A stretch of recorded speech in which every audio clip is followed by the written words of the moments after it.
Today we're checking out Neville Longbottom's origins. His introduction to the Harry Potter franchise began as sort of a joke, being the clumsy supporting character who always seemed to be in some sort of mishap.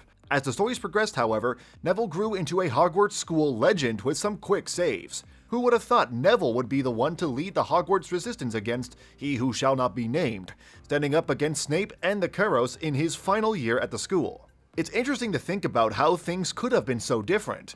Throughout the Harry Potter novels, Trelawney's Chosen One prophecy points to Neville as much as it points to Harry, except Voldemort chose to interrupt this to his liking. Let's face it, Neville sure as hell might not be the boy who lived, but he certainly is able to prove himself time and time again.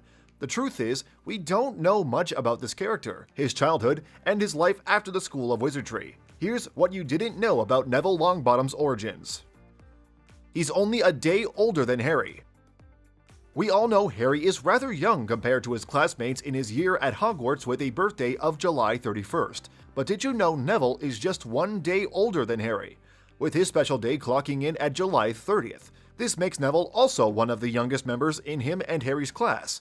If the age gaps aren't making all that much sense, Hermione's birthday is September of 1979, while the boys are in July of 1980. For a full day, Neville, whose parents are Aurors and the Order of Phoenix members, Frank and Alice Longbottom, it seems that Neville was really the only one the prophecy could have been referring to. Just think about it. If Harry had been born just a mere hours later, the prophecy fully would have been in Neville's hands. Just think about a Voldemort versus Longbottom face-off. Neville was using magic from birth.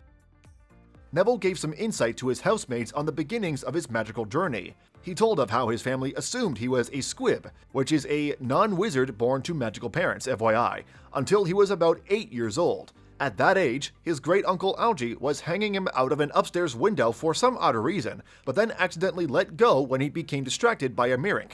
Go figure. Then young Neville bounced down to the ground, showcasing his first conscious use of magic. While this is cool and all, it still doesn't reveal how Neville was actually using magic from birth. Neville actually had his name written down on the Hogwarts register just moments after his birth. J.K. Rowling had explained on Pottermore that there's actually a magical quill that pens down the names of magical wizards who use their magical powers underage. It was then revealed that Neville was seconds old. The young wizard used magic to tuck himself more under his blankets. How cute. Guess his family missed the signs up until the Mirink incident. His parents sadly never recovered. We all know of the celebrations that ensued after Voldemort's disappearance following his run-in with baby Harry, but what many might not be aware of is the unfortunate consequences of Neville's family because of the whole ordeal. The story goes that 4 Death Eaters went after Frank and Alice Longbottom in an effort to find out where Voldemort had gone. Among these 4 Death Eaters were none other than Bellatrix, Lestrange, Rodolphus, and his brother Rabastan.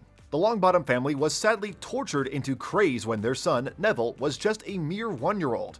They were then sent to St. Mungo's Hospital for Magical Maladies and Injuries, where they met their unfortunate end.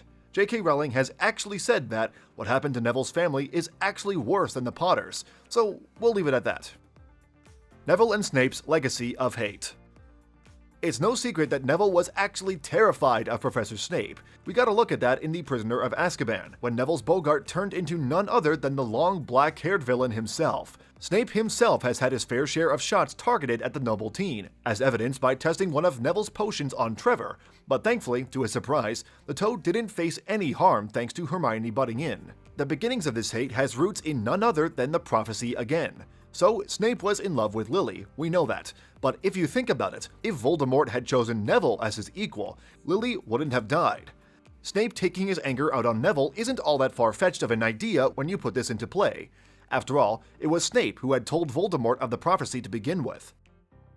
Nevilles Wand. It's true that Neville first inherited his father's wand, but it was later broken by Dullahoff in the middle of the battle at the Department of Mysteries. Neville later purchased a new wand from Ollivander prior to his 6th year at Hogwarts. This cherry wood wand holding a unicorn hair core is pretty much known as being the last wand ever sold by Ollivander, and his famous phrase, "the wand chooses the wizard," is interestingly the basis for theories regarding Neville's magical powers. When he was first starting out in school, Neville struggled learning magic, which is not news to us fans, we knew that. Fast forward to the 5th book and Neville reveals that as soon as he began using his father's old wand, everything started to make sense. You see, his first wand didn't work right for him because it was never his. This was also seen with Ron, when he became much more able when he swapped out the wand passed down to him from Charlie. Just thinking about how heroic this character grew to be as shown in his battle with Voldemort's snake in The Deathly Hallows Part 2 proves just how underrated Neville Longbottom really is. Even though he definitely had a rocky beginning from the potion mishaps to downright magical failures, from the Half-Blood Prince forward, the goofy and clumsy Neville we grew to love was a thing of the past. He really ended up becoming a war hero. He never was a shoddy wizard, but rather a misunderstood shining light of hope for the student of Hogwarts. Leaders come in all shapes, sizes, and in Neville's case, origins. Who is your favorite character in all the Harry Potter franchise? Don't worry, you don't have to say Neville, even if he is one of the most underrated characters in all the films and books. Leave a comment down below and let us know. And while you're at it, check out our other videos. See you soon!